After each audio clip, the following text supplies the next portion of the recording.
असतीलच. हो मॅम, आम्ही त्यांच्याविषयी संपूर्ण अभ्यास केलाय. खूप छान.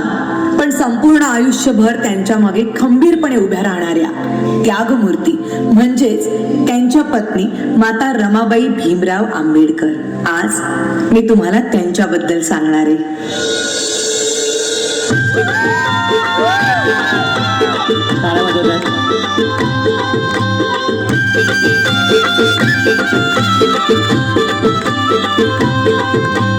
वयाच्या 7व्याच वर्षी त्यांच्या आई वडिलांचं निधन झालं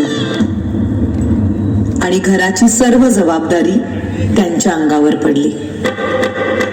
नांदन होत रमाचं नांदन, नांदन नांदन होत रमाचं नांदन. भीमाच्या संसारी जसं टिपूर चांदण,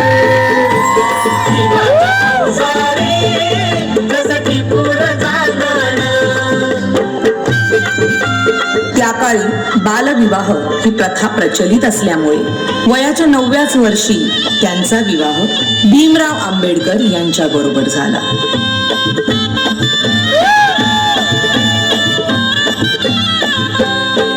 धनी असता मुलखाती आणि कर्तव्य सारी. अगं, हे काय केलंस? एखाद्या वेळेस तू माझी काळजी घेतली नाहीस तरी चालेल, पण या पुस्तकांची काळजी तुला घेतलीच पाहिजे. मला माफ करा. जर तू शिकली असतीस तर तुला या पुस्तकांचं मोल कळलं असतं. आणि त्यानंतर बाबासाहेब आंबेडकरांच्या सांगण्यावरून रमाबाईंनी शिक्षण घेण्यास सुरुवात केली. आणि श्रवण शिंदण असं रमाचं नांदण. भीमाच्या संसारी जसं टिपूर चांदण, भीमाच्या संसारी जसं टिपूर चांदण. पुढच्या शिक्षणासाठी बाबासाहेब आंबेडकरांना परदेशी जावं लागलं, म्हणून रमाबाईंनी संपूर्ण घराची जबाबदारी स्वतःवर घेतली. भोवती गरिबी तिजला नवी, भोवती परिचित माहेर गावी. कंबर कसून बांधण असं रमाचं नांदण. बॅरिस्टरची बायको शेण गोळा करते म्हणून लोक नावं ठेवतील या भीतीने रमाबाई रात्रीच्या काळोखात गौऱ्या थापायच्या आणि पहाट व्हायच्या आधी घरी निघून जायच्या. कंबर कसून बांधण असं रमाचं नांदण. पण मॅडम, रमाबाईंची रमाई केव्हा झाली?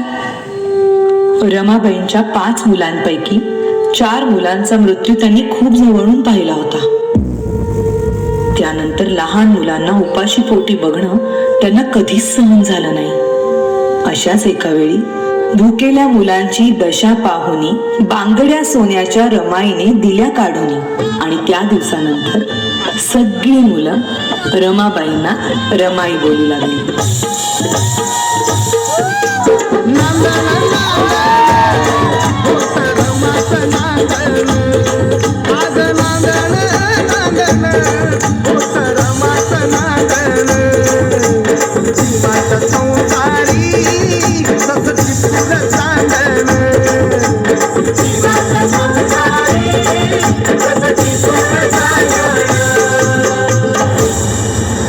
प्रेम, माया, त्याग अशा अनेक गुणांचा संगम म्हणजेच माता रमाबाई भीमराव आंबेडकर. डॉक्टर बाबासाहेब आंबेडकर.